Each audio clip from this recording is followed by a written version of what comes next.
सो जानना। अगर तुमसे कहो तुम कौन हो, तुरंत बता दें आई एम धीरेन्द्र कृष्ण शास्त्री। अरे ये तो तुम्हारा नाम है, रखा गया। अगर ना नाम रखते तो क्या होते, कौन हो ये बताओ। ये नाम तो बाद में मिला, जन्म तो तुम्हारा पहले हुआ, नाम बाद में मिला। तो ये बताओ नाम जो मिला वो तुम नहीं हो, जो जन्म हुआ तुम वो हो, और वो कौन हो? महाराज ये तो पता नहीं है। बस इसी का पता लगाना ही तो जीवन की यात्रा है। मैं कौन हूं, किस लिए आया हूं और क्यों आया हूं?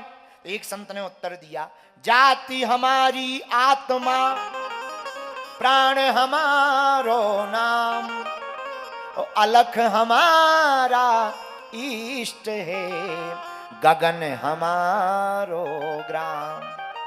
हमारी जाति आत्मा है, प्राण हमारा नाम है, अलख हमारा इष्ट है, गगन हमारा ग्राम है। तो मैं कौन हूं? अंग्रेजी में से कहते हैं हु आई एम। मैं कौन? अच्छा, लेकिन मैं बड़ा खतरनाक भी। मैं बकरा बोलता है, भयंकर कटता है। अब कहना नहीं चाहिए, कल कोई बता रहे कोई त्योहार था, अपनों वालों का नहीं,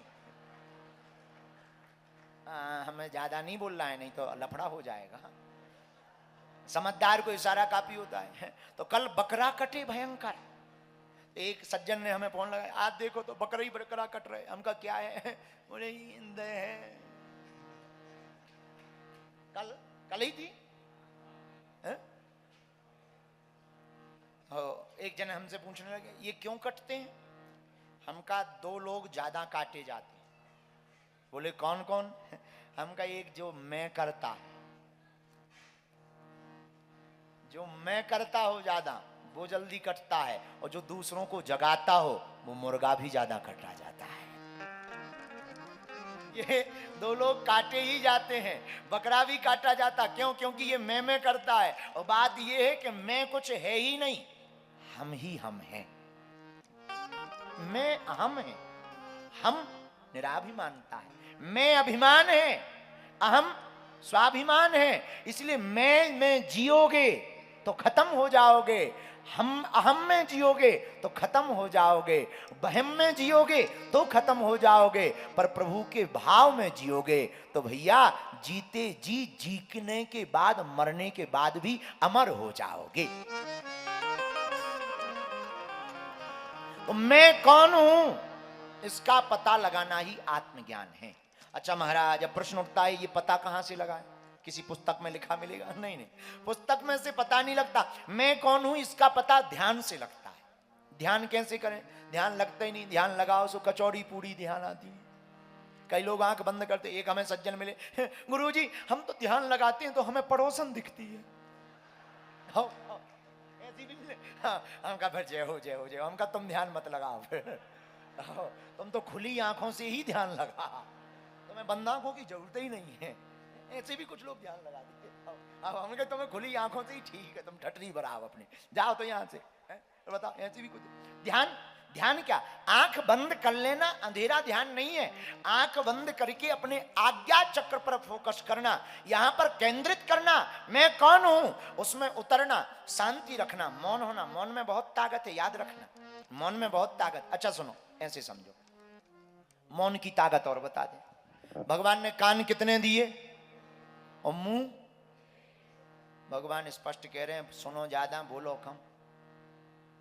सुनने को डबल इंजन है, बोलने को एक ही मशीन है।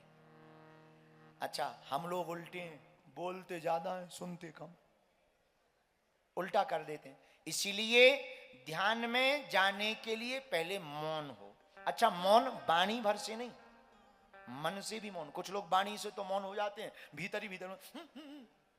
एक हमारे साथ में पंडित जी रहते थे, तो उनकी आदत थी कि वो जब तक जप ना कर ले तब तक बोलते नहीं थे। और वो भोजन में भी नहीं बोलते थे। नहीं बोलते थे तो एक दो बार हमने देखा, पर वो बड़े खब्बा थे, खाने के बहुत शौकीन, बहुत शौकीन। हमारे बगल में बैठ गए तो पंगत में बैठे थे, भोजन में वो मुंह नहीं बोलते थे। रसगुल्ला है, हम कहे इन्हें मत देना, शुगर है, इन्हें मत देना, शुगर है। अब भी हमें ऐसे देखें जैसे हमने कर्जा ले लिया हो।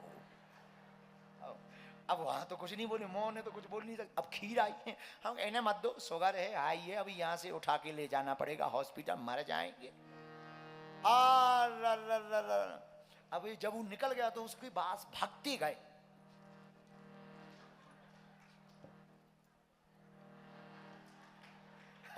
तो हमने धीरे से कहा इससे अच्छा तो बोला ही लो, जो इतने इशारे कर रहे हो, इससे अच्छा तो तुम बोला ही लो। तो ये मौन का मतलब वाणी से मौन होना मौन नहीं है, मन से मौन होना मौन है।